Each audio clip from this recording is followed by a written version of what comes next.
struggle to reclaim the Malvinas Islands. We support them in their struggle to ensure that Argentina does not become a foreign military base that threatens peace on the continent. We reaffirm the stance of the great liberator Simón Bolívar. He said, just as we do, that sooner rather than later we must achieve the definitive emancipation of the people of Puerto Rico, and we must found an independent, free and sovereign republic there. We also renew our support for the rightful cause of the Sahrawi people. Moreover, we here reaffirm our total commitment to the group of friends in defense of the Charter of the United Nations. That group comprises governments that seek to rescue the system of the United Nations that is now on a dangerous path of decline, which may dangerously culminate in the extinction of the United Nations.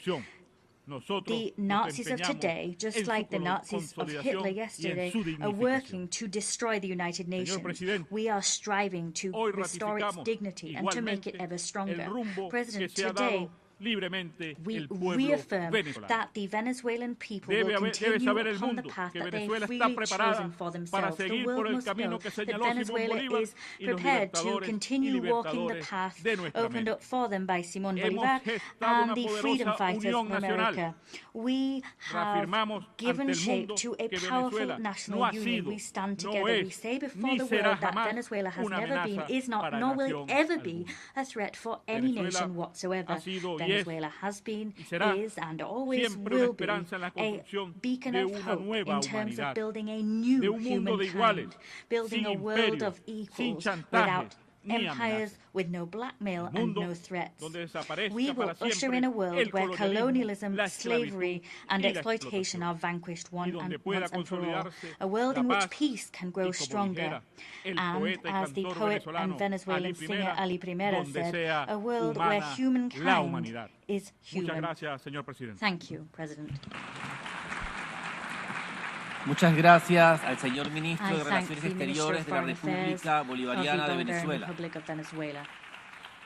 Tiene ahora la palabra el excelentísimo señor Dananjay Ramphul, ministro de Relaciones Exteriores de Mauricio.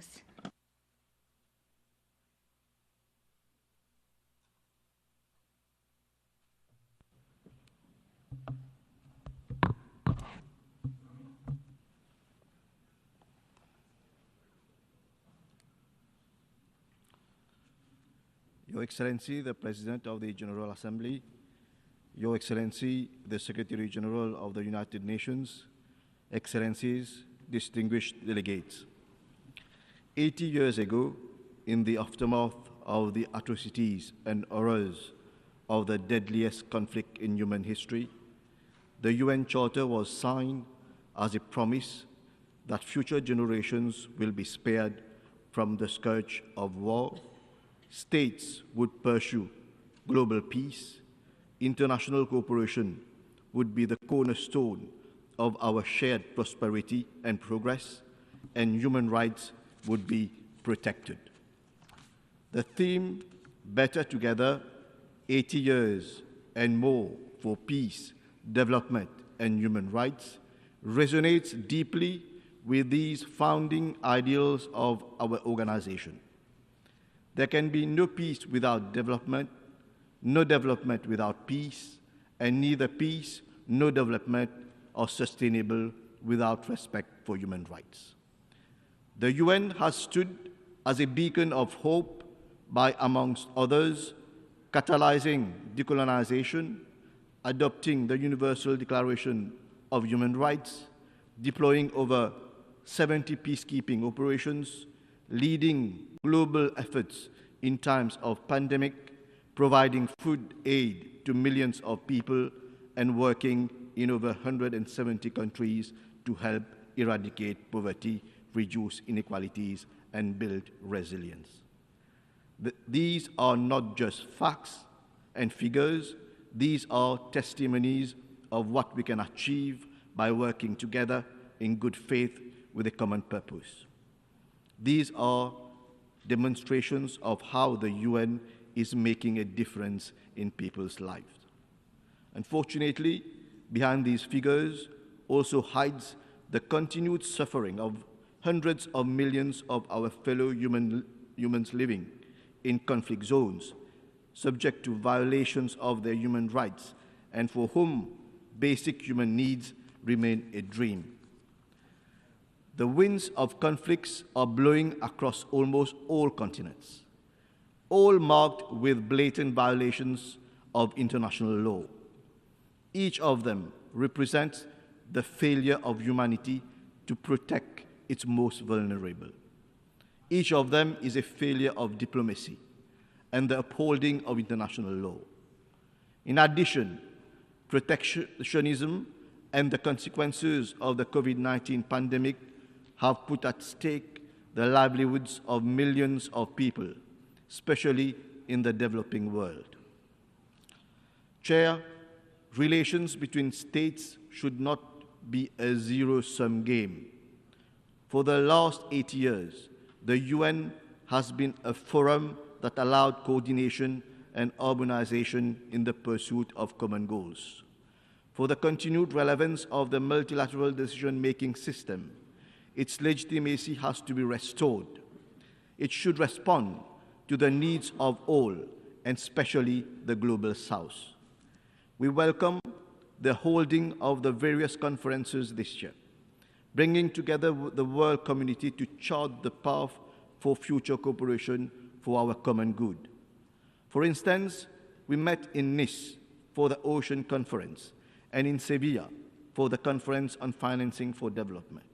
Later this year, we will meet in Doha for the World Social Summit and in Belém for COP30. It is, however, unfortunate that we missed the opportunity to conclude the Treaty on Plastic Pollution and protect our planet. But then what matters is how far decisions are translated into concrete actions. Chair, the world today is facing what may be accurately described as a polycrisis: persistent conflicts, climate emergencies, environmental degradation, growing inequalities, cybercriminality, exacerbated by artificial intelligence. This begs the question, is the UN, with its current operational structure, equipped to face the challenge? We need a more efficient and effective organization. I welcome the Secretary General's UN 80 initiative, an opportunity to reimagine the future of multilateral cooperation, a UN system that responds to the new and complex challenges of today while preparing the ground for future generations. Mauritius supports the long overdue reforms of the Security Council and the revitalization of the General Assembly. Reform of the Security Council is essential for the future of the United Nations and global emancipation. As our organization turns 80, the Security Council membership should reflect the realities of today. It needs to be inclusive, representative, and accountable. Africa makes almost 30% of the UN membership, yet it is unrepresented in the permanent category in the Security Council. Africa has the legitimate right to have its say in matters of the world, with no less than 2 permanent seats on the Security Council. India has now emerged as a major global player and should have a permanent seat on the Council commensurate with its constructive role in global affairs. Mauritius also supports the G4 and the L69 in their efforts to promote a constructive dialogue on a more representative and equitable composition of the Security Council. Mr. President, Mauritius is fortunate to have a robust and viable democratic system. The new government elected in November last has been entrusted with the duty of making Mauritius better and bringing the people together, a mission that echoes well with the theme of this 80th session.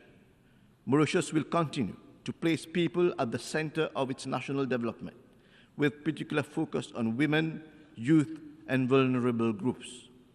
True prosperity can only be achieved when economic growth, social inclusion, and environmental sustainability advance together. Mauritius remains committed to this path. As a small island developing state, faced with the devastating impacts of climate change, external economic shocks, and geopolitical uncertainties, we value multilateralism. We value the role of the UN in shaping a world governed by the rule of law and not allowing the force of anarchy to take over. Chair, in 2015, we committed to the global ambition of ending poverty, protecting our planet, and ensuring that all people enjoy peace and prosperity through the UN Agenda 2030. We are just 5 years from our own deadline. Globally, the SDGs are far off track. Finance remains the major challenge faced by SIDS like Mauritius. We need long-term investment in sustainable development and strong multilateral cooperation. Climate change is a reality. Mauritius is not spared from its cataclysmic impact. Episodes of prolonged droughts, flash floods, and cyclones are more and more frequent. Air temperature has increased by up to 1.39 degrees Celsius. Sea level is rising by 8 millimeters per year compared to the global average of 3.3 millimeters. The socio-economic challenges posed with these irreversible changes are enormous for us to face alone. Amongst others, our tourism industry is affected. Agricultural production is decreasing, and food security is real cause for concern. The historic advisory opinion of the International Court of Justice on climate change last July is clear and unambiguous. We all have a responsibility to protect the climate system. Obligations under the Paris Agreement to provide financial support, technical assistance, and technology transfer are binding. Mauritius calls upon all member states to translate these legal obligations into concrete climate action and enhance support for the most vulnerable groups. The international community should ensure that the assistance that we need for adaptation, mitigation, and building our resilience are made available. Chair, we are pleased to note the greater recourse to the ICJ in recent years. We hope that the reforms agenda will include measures to increase its effectiveness in peaceful settlement of dispute. Mauritius particularly applauds the advisory opinion of the ICJ on the Chagos Archipelago, which paved the way for negotiations that led to the signature of an agreement in May this year between the governments of Mauritius and of the United Nations. This is a vindication of international law. In this context, Mauritius is strongly committed to protecting and preserving the pristine marine environment of the Chagos Archipelago. In this regard, it is in the process of establishing a Chagos Archipelago marine protected area, whilst taking into account the aspiration of Mauritian citizens of Chagosian origin to resettle in the Chagos Archipelago. Mauritius extends its deep appreciation for the support received from UN member states right from the early 70s up to the adoption of the UNGA resolution on the 22nd of May 2019 in support of the ICJ advisory opinion. Mr. President, Mauritius reiterates its principled and long-standing stance in support of the Palestinian cause, which led to our recognition of the State of Palestine in November 1988. 78 years after the adoption of General Assembly Resolution 181, the State of Palestine continues to be denied full membership of the United Nations. Mauritius welcomes the overwhelming support for a two-state solution and endorses the New York Declaration on the peaceful settlement of the question of Palestine and the implementation of the two-state solution. We call on the international community to spare no effort to achieve this solution. Chair, the transformative potential of AI and digital technologies are undeniable, but they also represent real challenges for contemporary society. AI's capabilities should be harnessed responsibly and collectively. There is need to build a global governance architecture through multilateral negotiations that will ensure safe, secure, ethical, and inclusive use of AI. Resource and capacity constraints of developing economies have to be acknowledged and addressed. The digital divide should not be allowed to widen further. We welcome the recent establishment of the UN Independent International Scientific Panel on AI and the Global Dialogue on AI Governance. Monsieur le Président, je tiens à renouveler l'engagement de mon pays à soutenir pleinement la coopération régionale et la mise en commun des efforts des pays riverains de l'océan Indien dans l'intérêt de tous. C'est notre version régionale de Better Together. This is our regional version of Better Together. Est honoré par la présence sur son territoire des sièges de deux organisations des pays de l'océan Indien, notamment la Commission de l'océan Indien et l'Association des pays riverains de l'océan Indien.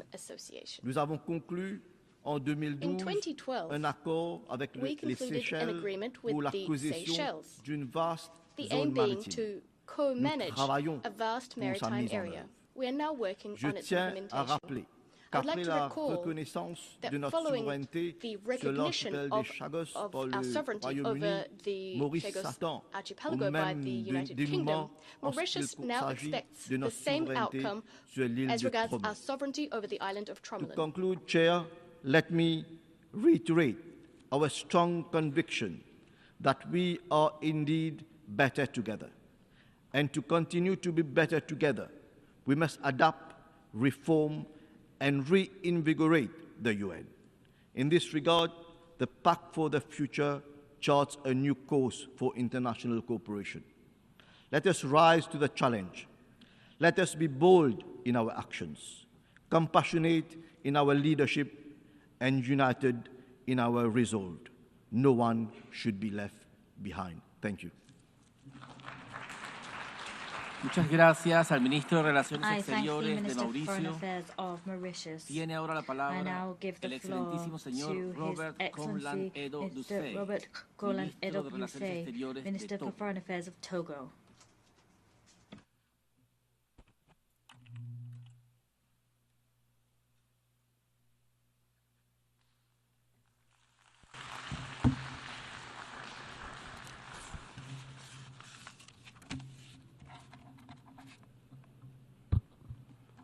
Madam the President of the 80th session of the United Nations General Assembly, Excellencies, Head of State and Government, distinguished Head of Delegation, Mr. Secretary General of United Nations, ladies and gentlemen, I would first like, on behalf of the President of the Council of Togo, His Excellency Faure Nanyazingbe, the government and the people of Togo, to extend our warm congratulations to Madame Analeka on her election as the President of this 80th session of our General Assembly. Faced with the many challenges confronting our common organization, Madam President, I wish to assure you of my country's full support and express my deep conviction that your leadership and relational intelligence will enable you to successfully lead the work of this session. I also wish to pay well-deserved tribute to your predecessor, Mr. Yang, for the practical wisdom and constant availability we demonstrated in leading the work of the 79th session. It's also particularly pleasing for me to commend the effort to the Secretary General, Antonio Guterres, to revitalize our common institution, whose effectively is threatened by the return of unilateralism and the law of force to the detriment of the force of international legality. In an international context of extreme confusion, where everything is upside down, it's not easy to be Secretary General of the United Nations. That is why Togo gives you its full support. Madame la Présidente, Madam Mesdames President, et Messieurs, ladies and gentlemen, comment vous parler how des affaires du can I monde possibly talk to you sans about global parler des affairs performances without talking remarquables about the de remarkable notre pays, le performance Togo? of our country, Togo? Soyez rassurés, Rest assured le Togo va that bien Togo is doing fine. et le Togo va mieux. Togo is doing better. Au than bénéfice some. de nos populations, In service of our mon pays, le populations, Togo, a enregistré my ces country, dernières années Togo, has in recent des years avancées notched up significatives, significant achievements, largement reconnues progress that has been dans la largely mise en œuvre recognized des by objectifs de many. développement durable. There Le is the gouvernement togolais a implementation fait of de the l'agenda SDG agenda. The 2030 government has non made pas un Agenda simple 2030 cadre de not a référence, simple reference mais framework, la but véritable rather boussole the des real politiques lodestar publiques. of its public policy. Plus de 70% More than 70% des cibles of des the ODD SDGs targets sont have désormais now been intégrées integrated dans les into stratégies national nationales, strategies, en particulier particularly à travers la through feuille de route gouvernementale the government roadmap 2020 for 2020 to 2025, 2025. qui s'articule That autour de roadmap 4 piliers comprises essentiels: four key le pillars: social, social l'économie, development, l'environnement economic development, et la gouvernance. environmental development, and Par exemple, governance.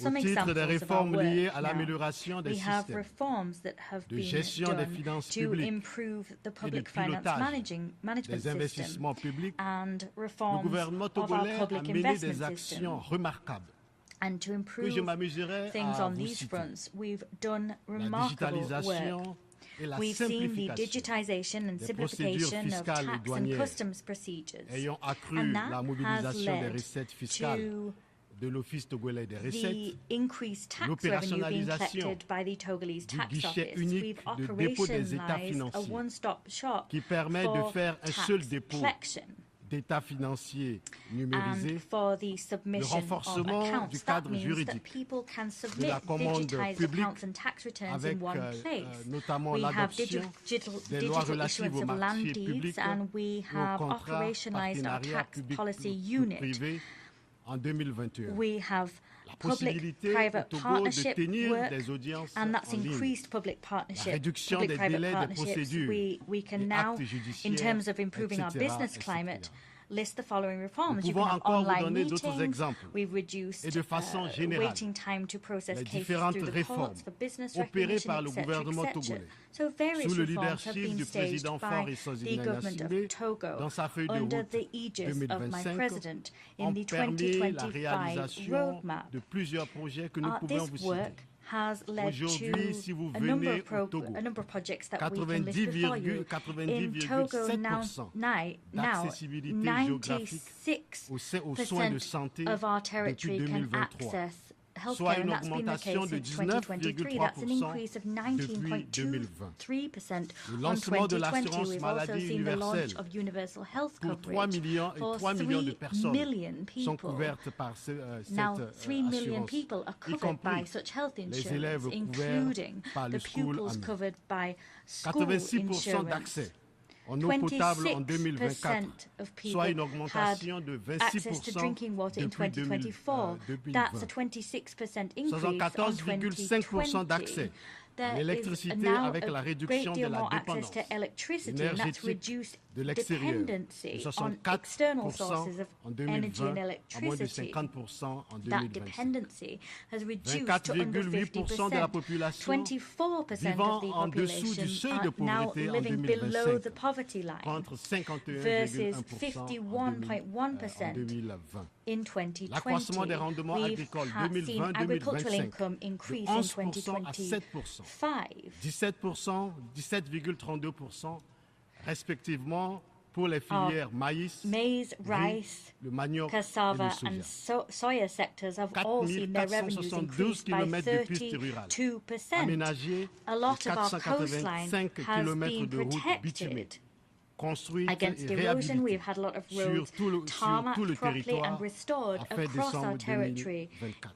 and that had occurred by the end of 2024. We could cite more and more examples to show you, as you will see, that Togo is doing better than it ever has done. 60% of our coastline is actually protected against coastal erosion, for example.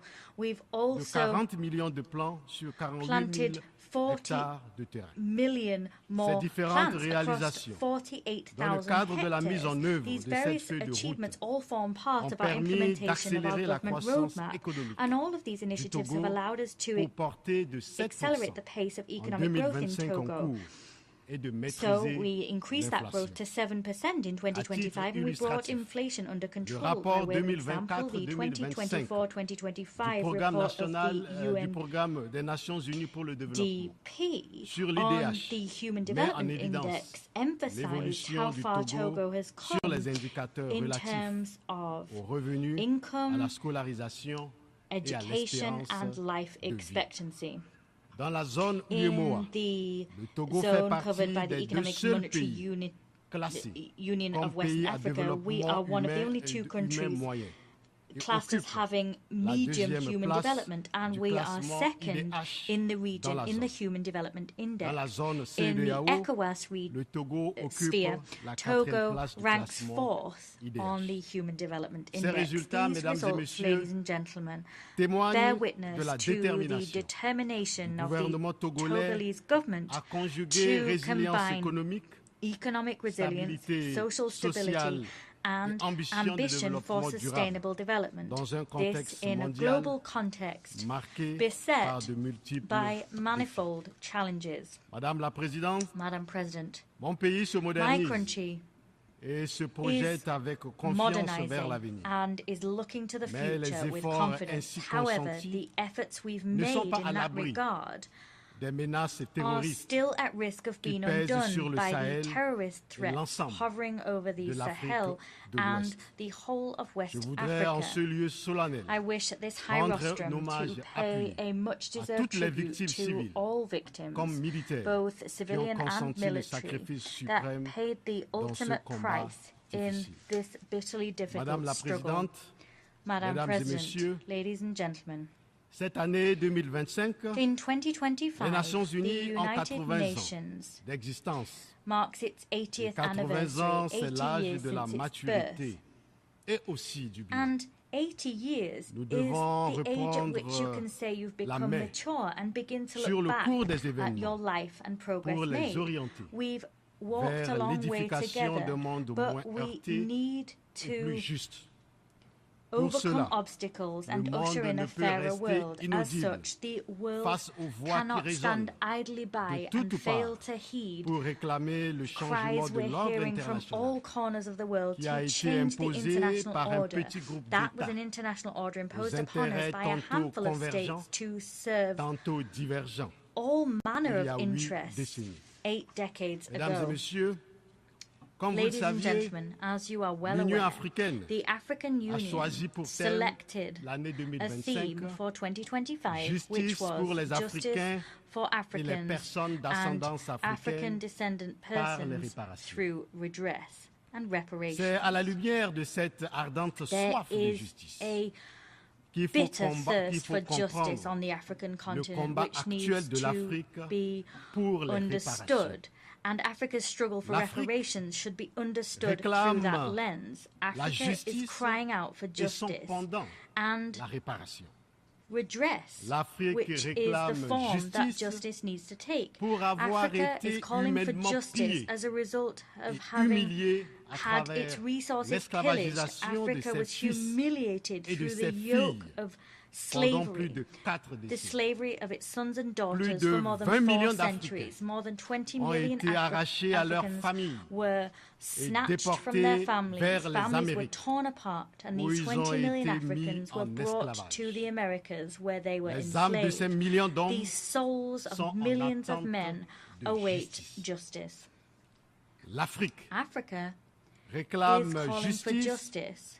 Pour avoir été désorientée et profondément perturbée dans sa trajectoire historique par près d'un siècle de colonialisme through a century of colonialism. It was thrown off its rightful course and wants justice as a result. Africa is calling for justice because it has paid with its blood and its own resources for the prosperity of other continents. Africa is demanding justice because between 80 and 90% of its cultural heritage is today in foreign museums. Africa is demanding justice because African human remains in the hands of foreigners outside of the continent, and that violates the most sacred laws of humankind. Africa is demanding justice because its significant contribution to the defeat of fascism in the 20th century was overlooked and cast aside when the United Nations was founded, the United Nations where we are today, in 1945. Africa is demanding justice because she was excluded and has been excluded for 80 years from the decision-making bodies across the globe. Africa is demanding justice because the Security Council needs to properly represent all the peoples of the world among it. Mesdames et messieurs, dear friends, Africa demands justice because its children continue to be victims of racism and humiliation around the world.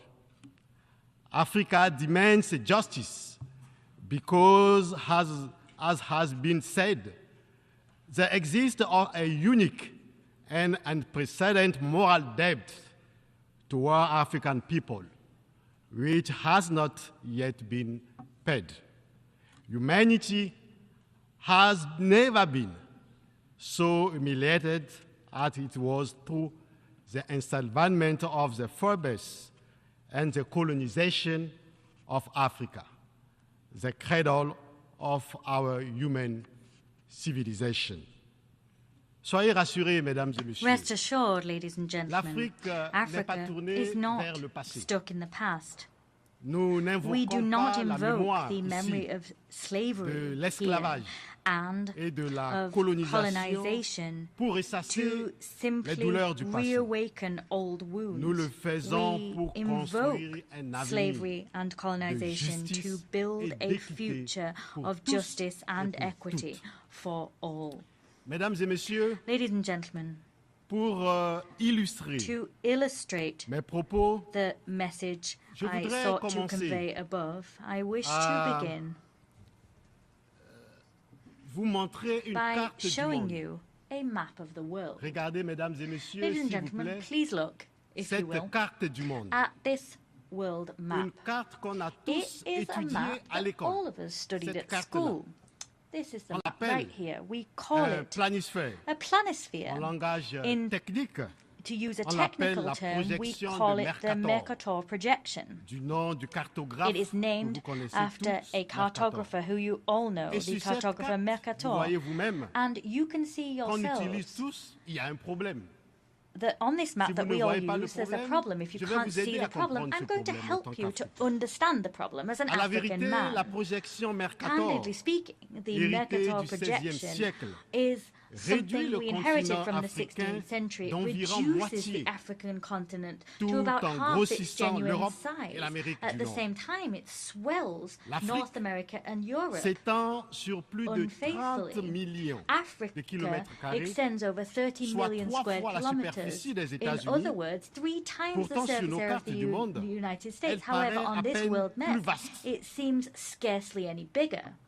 Avec une superficie de With a surface 30,3 area millions de of kilomètres carrés, 30.3 y million compris square toutes les îles, kilometers, including elle all couvre the islands. 20% de It covers l'Afrique, 20% couvre 20% of de la Africa, superficie terrestre, the land surface area, 6% de la superficie 6% globale. of the global Avec surface près de area of the Earth, with 1,4 around milliard, voire bientôt 1.4 1,5 billion. Soon milliard we'll have d'habitants. 1 1.5 billion inhabitants. That's the reality. In 2025 or 2030, that's where things will stand. So it accounts for about 18% of the global population. The size of Africa here is intentionally reduced. It's minuscule in real terms. It seems la Russie, et pourtant c'est faux. The size of Greenland and Russia are also reduced. On pense que la taille réelle or it's reduced to the same size as Greenland and Russia, and it's all false. It's a distortion. Africa has 54 continents, and we somehow think it's smaller than it actually is. L'Afrique seule peut contenir les États-Unis. Alone La Russie, can contain the whole of the United States, Russia, la France, India, France, la Grande-Bretagne, Great Britain, and China. It can contain all of those countries. Mesdames et messieurs, it is for that reason, ladies and en soutien à l'Union africaine, le Togo appelle à corriger la représentation de l'Afrique sur la carte du monde, avec la campagne que nous demandons aux Nations Unies de soutenir. Le nom de cette campagne, c'est Correct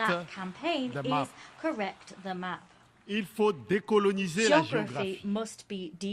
Il faut une nouvelle carte politique de l'Afrique.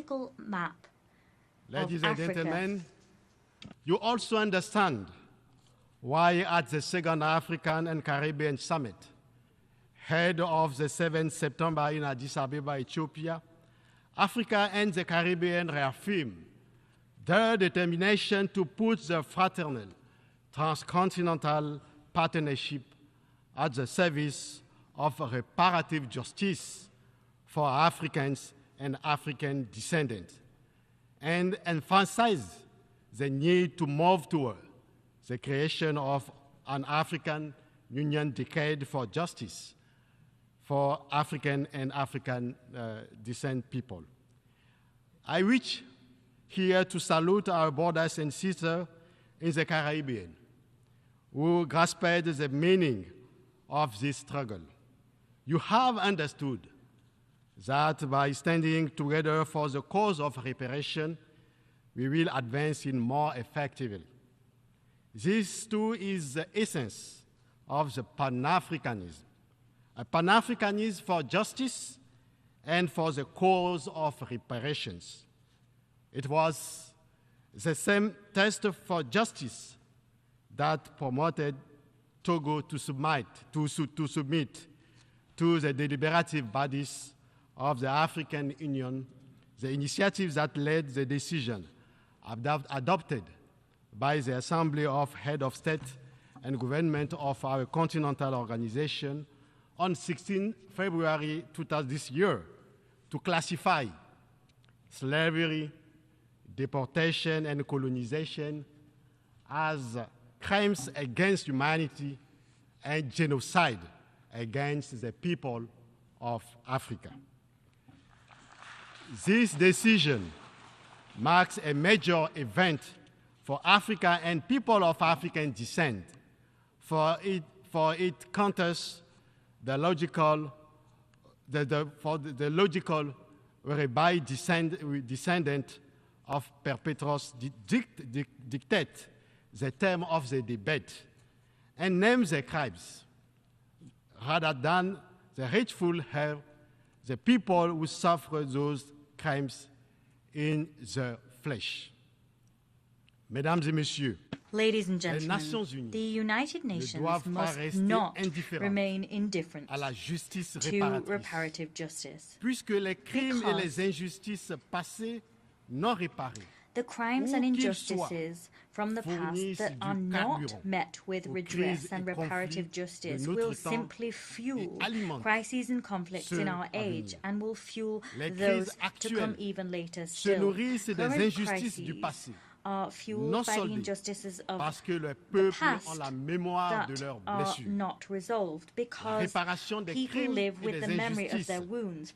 Providing reparations for the crimes and injustices of the past is part of the remedy we need to apply if we are to restore peace to our world and repair relationships between civilizations. As a continent of resilience and hope, Africa embodies this bitter need for reparative justice.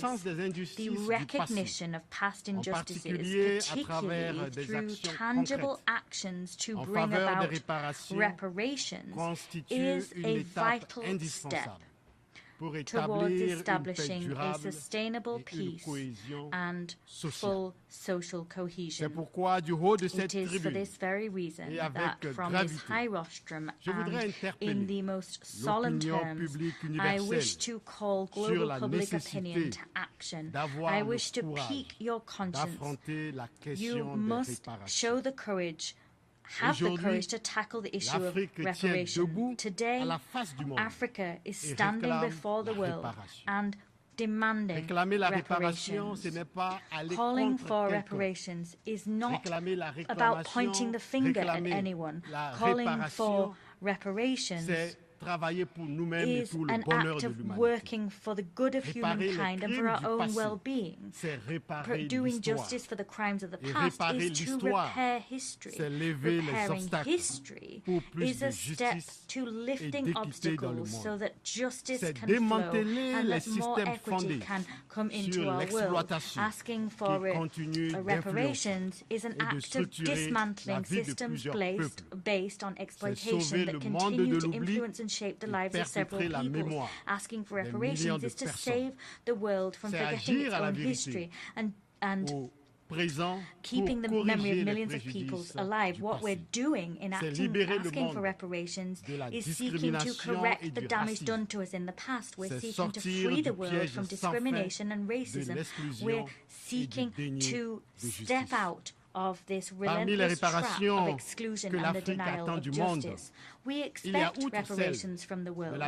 There are those as a result of the Atlantic slave trade and colonization. Reparations, however, must also involve the proper reform of global trade systems and global economic and financial reforms. We must see the restructuring of debt, structural reparations to allow just and equitable representation of Africa in international bodies and the international system as a whole. The reparations that we demand from this rostrum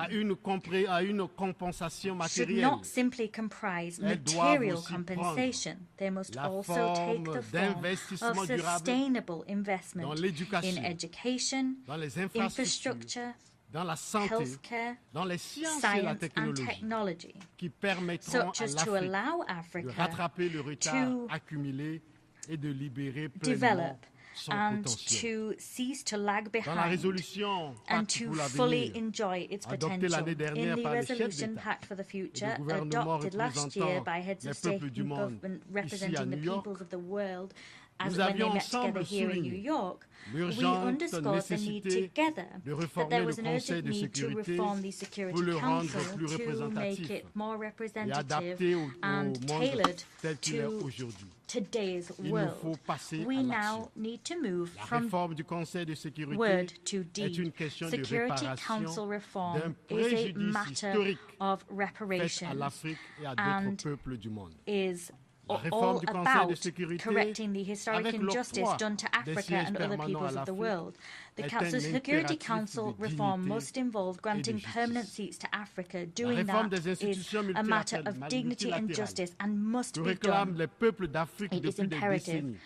The injustice done to Africa over centuries must be redressed. But this reform must also go hand in hand with the recognition of global current inequalities and the fact that they are rooted in historic injustices. Africa has been and is marginalized within multilateral institutions, and that must be addressed. Africa has every right to expect such reparation from the world, and that call will be at the heart of the 9th Pan-African Congress in Lomé, Togo, on renewing Pan-Africanism and the role of Africa in the reform of multilateral institutions. Part of our work will be to mobilize resources and reinventing ourselves for action, and this all forms part of the africaine et ses I partenaires, call upon the African ainsi community qu'à and toutes its les bonnes partners, volontés as well prises de justice, as à faire de all ce rendez-vous the un goodwill of succès all those historique. inspired by Par la justice, to réparation, make mesdames this et meeting a messieurs, historic event. nous Through réussirons reparations, à ladies and renouveler gentlemen, we will la succeed in confiance des peuples renewing dans les the institutions trust multilatérales, of our en peoples commençant in multilateral ici, institutions, par les beginning Nations here with the United La Nations. réparation nous Reparations permettra de will nous allow projeter us to ensemble together dans une humanité réconciliée usher in avec a elle-même, humankind at rendre peace with justice au itself. peuple meurtri par des Doing crimes justice, et des ensuring justice is done for historiques, people c'est whose contribuer destiny à réparer le has monde been au grand bonheur de destroyed tous. by crimes and historic Madame la injustice Présidente, is an act of Mesdames et repairing the Messieurs, world for everybody's l'Afrique, benefit. à la Ladies and vérité, gentlemen, I a must été speak laissée candidly. Africa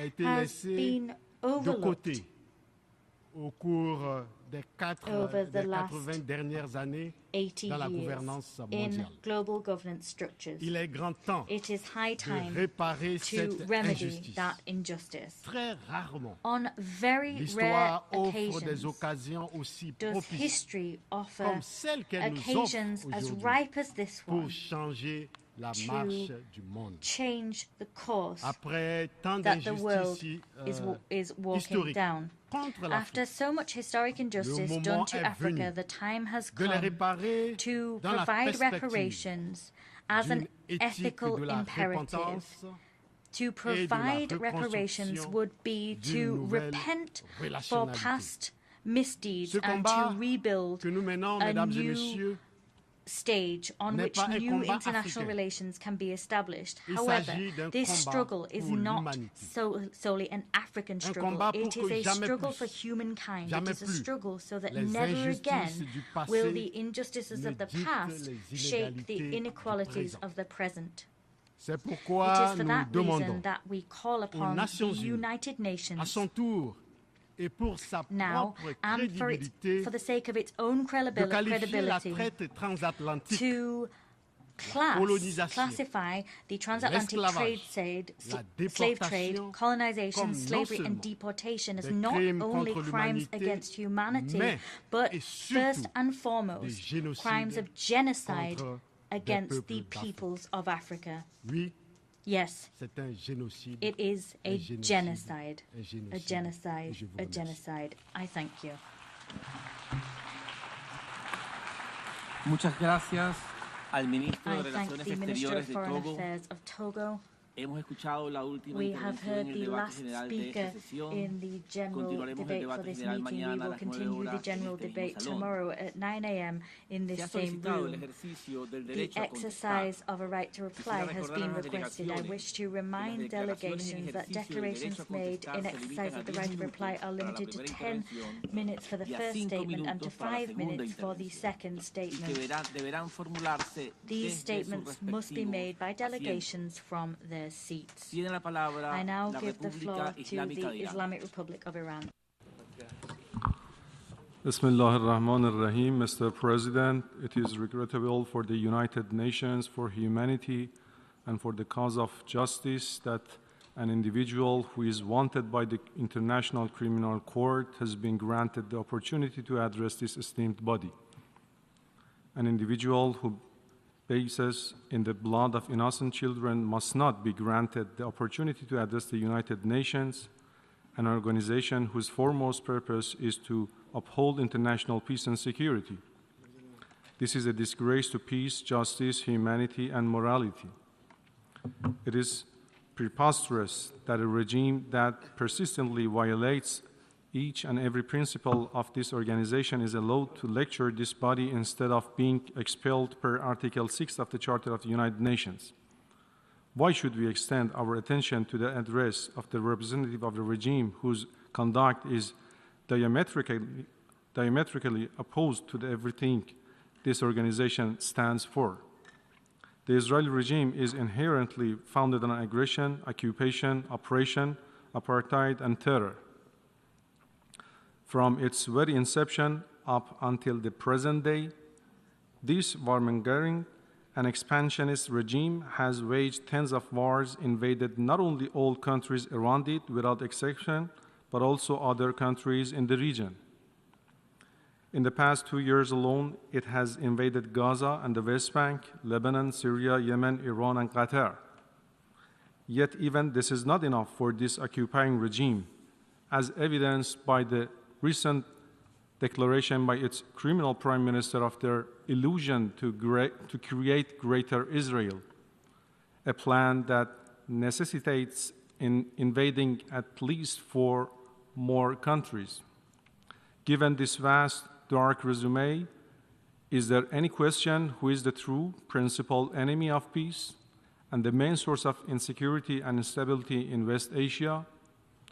One must also seriously ask, isn't there conduct real threats to and material breaches of the peace? Last year, my delegation warned that if unchecked, the Israeli regime would commit further aggressions. Unfortunately, this was not heard.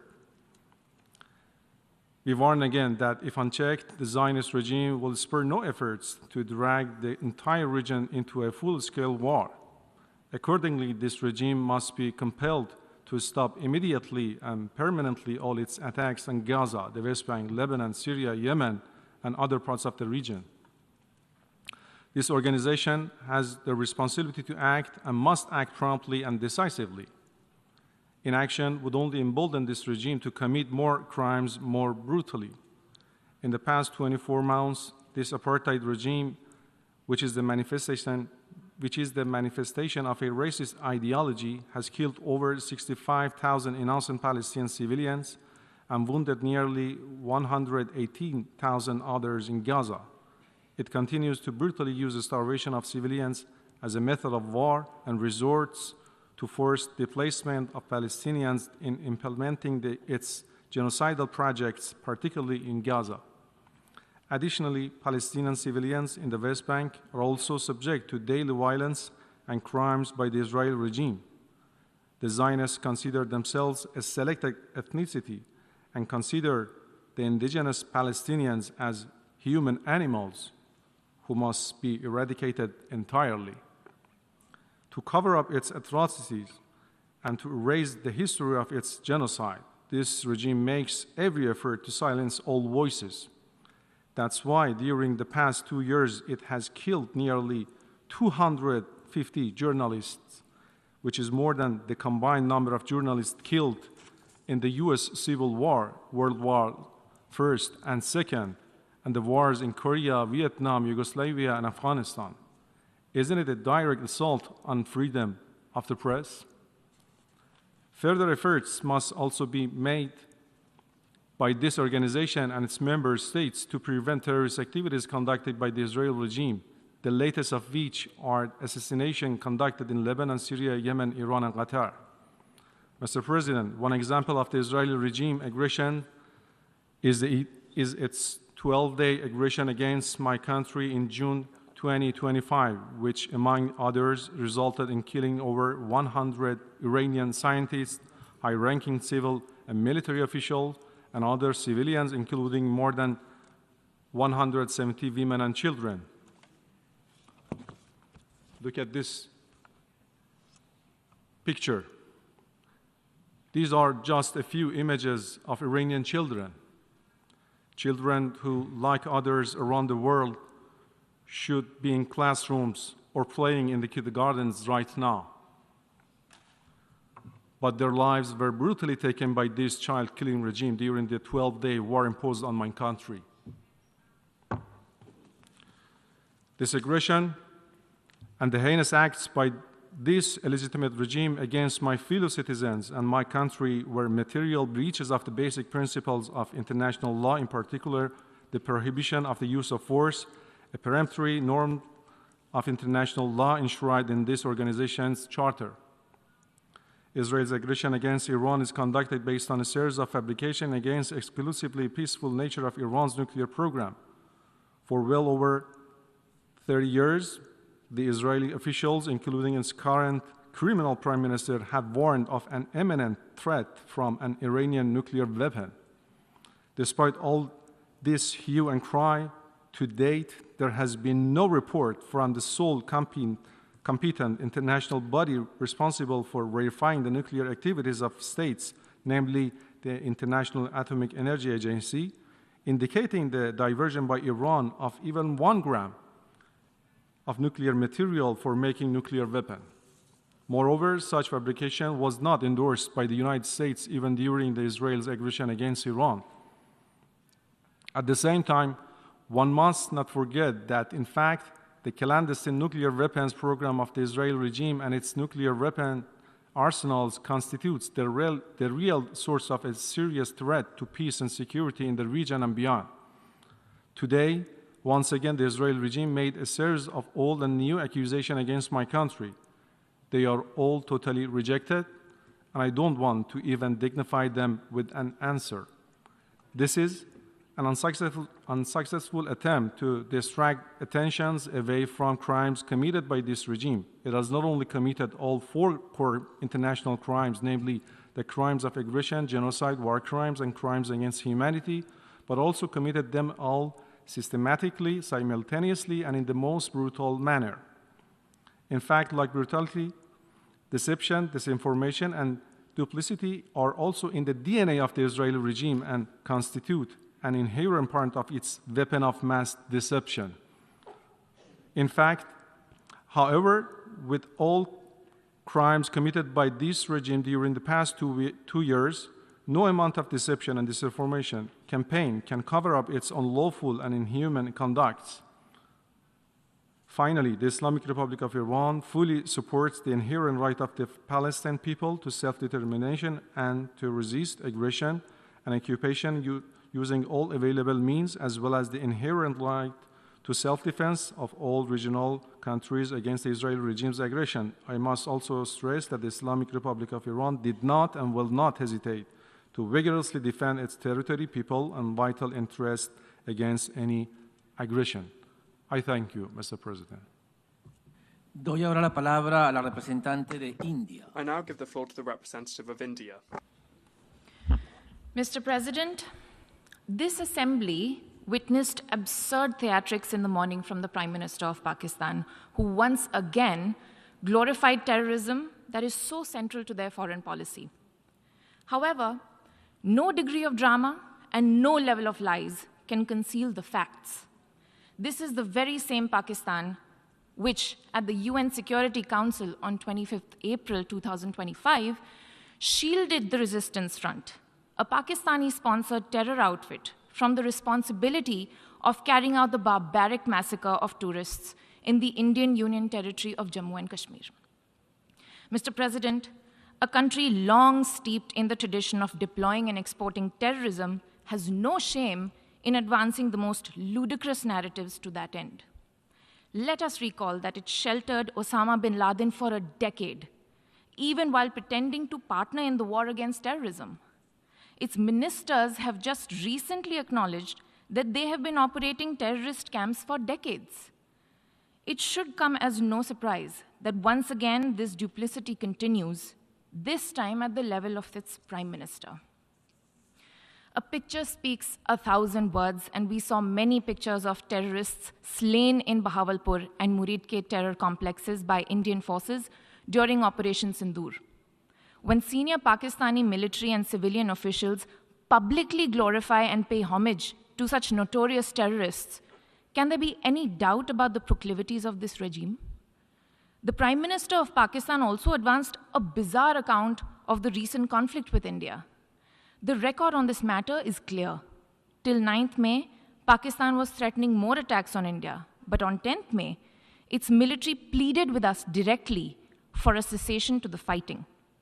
The intervening event was the destruction caused to multiple Pakistani air bases by Indian forces. The pictures of that damage are, of course, publicly accessible. If destroyed runways and burnt-out hangars look like victory, as the Prime Minister claimed, Pakistan is welcome to enjoy it. The truth is that, as in the past, Pakistan is responsible for a terrorist attack on innocent civilians in India. We have exercised the right to defend our people against such actions and have brought the organizers and perpetrators to justice. The Pakistani Prime Minister has spoken about wanting peace with India. If he is indeed sincere, the pathway is clear. Pakistan must immediately shut down all terrorist camps and hand over to us terrorists wanted in India. It is also ironic that a country which wallows in hate, bigotry, and intolerance should preach to this assembly on matters of faith. The political and public discourse of Pakistan reflects its true nature.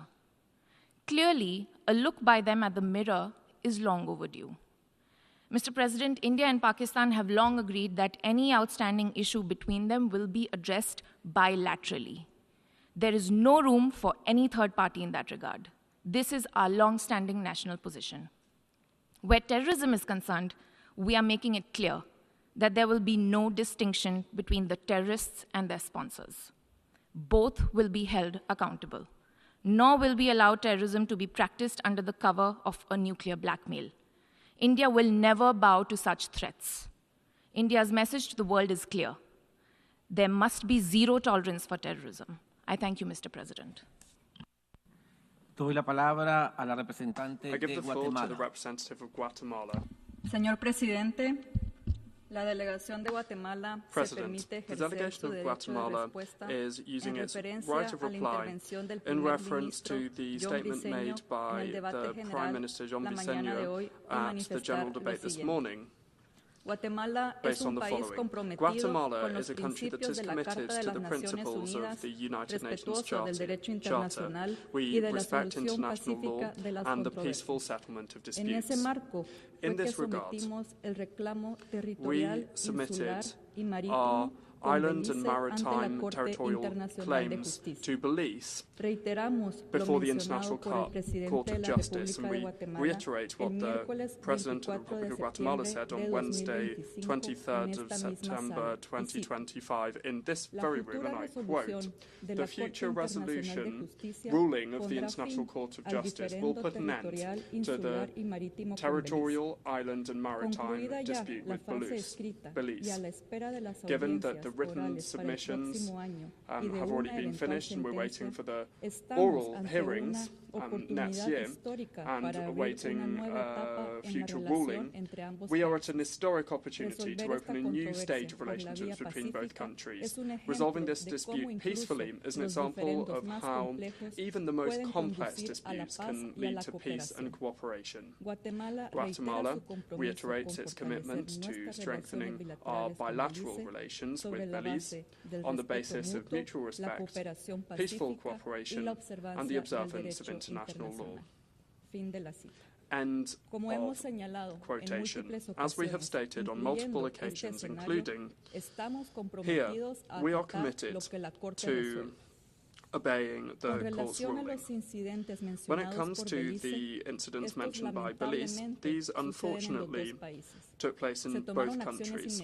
Immediate actions were taken, and even a meeting was organized between the Ministries of Defense of both countries this week, and yesterday a bilateral meeting took place between President Arevalo and Prime Minister Briceño. That's why we are surprised about the content of the Belize Prime Minister's speech. We're also concerned that there is an imprecise version being spread of what happened both in the domestic and international media, as well as in international fora such as the United Nations, CARICOM, and the Commonwealth, which does not contribute to strengthening mutual trust and confidence, nor does it foster the environment required for a peaceful settlement of the disputes. Thank you. Doy la palabra a la I give representante the floor de to Pakistán. the representative of Pakistan. Mr. President, we are compelled to respond to a state that cannot decide whether to masquerade as the world's largest democracy or expose itself as the world's largest factory of disinformation. Year after year, India drags its bundle of recycled falsehoods to this forum, but let me set the record straight. India has become the only country that practices state-sponsored terrorism as policy at home and abroad. Its hypocrisy is well exposed. It cannot hide anymore its aiding, abetting, and financing of terrorism in Pakistan, its covert terrorist networks across the region and the globe, and its reign of terror in Indian-occupied Jammu and Kashmir. Through its proxies like TTP, BLA, and Majid Brigade, Indian-sponsored terrorism has not just claimed lives of thousands of innocent civilians in Pakistan, it has turned places of worship, learning, and livelihood into sites of carnage. Pakistan's sacrifices in the global fight against terrorism have for long been recognized by the international community.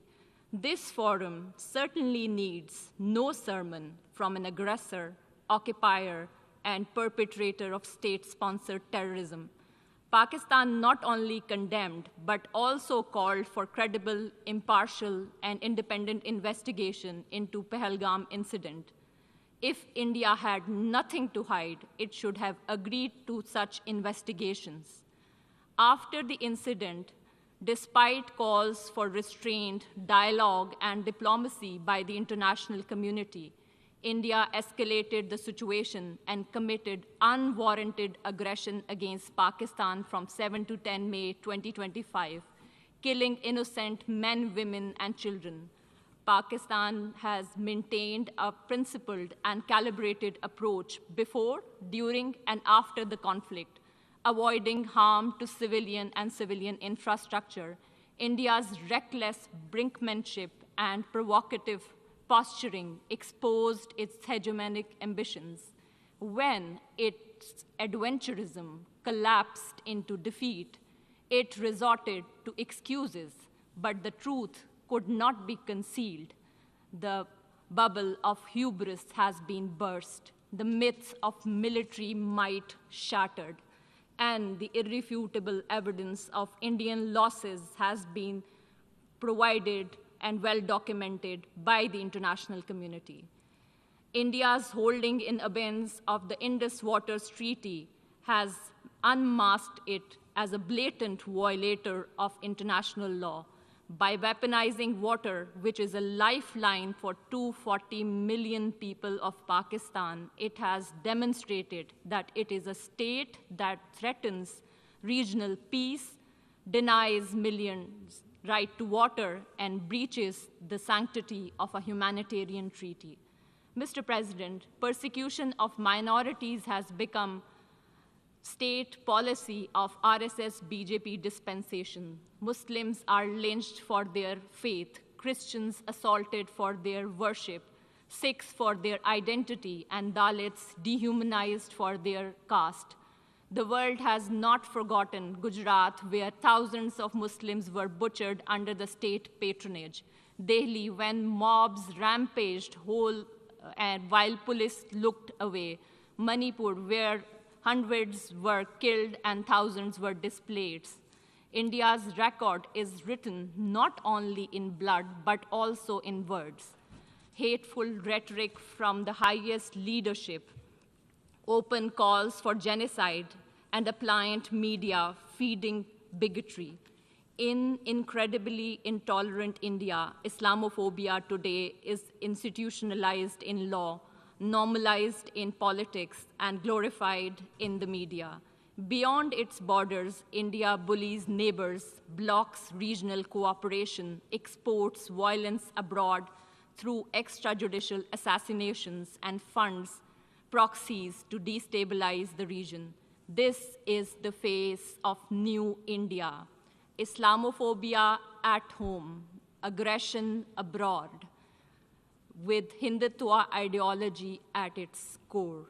Mr. President, while denial and distortions are India's chosen weapons, no fabrication can alter a simple truth. Jammu and Kashmir is not and has never been an integral part of India. The resolutions of the Security Council declare Jammu and Kashmir as a disputed territory whose final disposition shall be decided by a free and impartial plebiscite to be conducted under the auspices of the United Nations. To sustain its occupation, India has deployed 900,000 troops, turning Jammu and Kashmir into one of the most militarized zones in the world. The outcome is tragically consistent.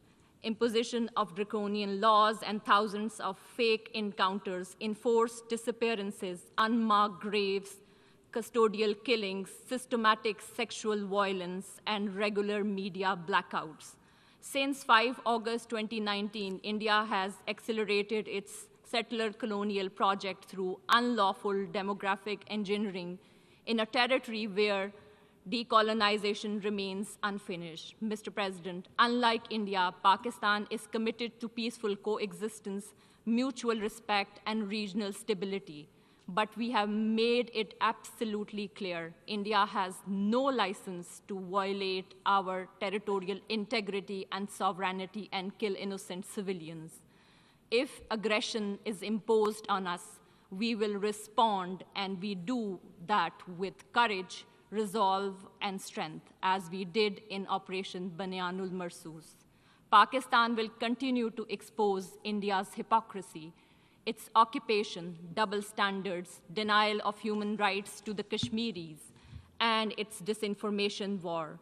We will not let hollowed rhetoric distract from the core issue. The people of Jammu and Kashmir deserve justice, dignity, and freedom by exercising their right to self-determination, and they shall have freedom one day. I thank you. Se levanta la sesión. The meeting is adjourned.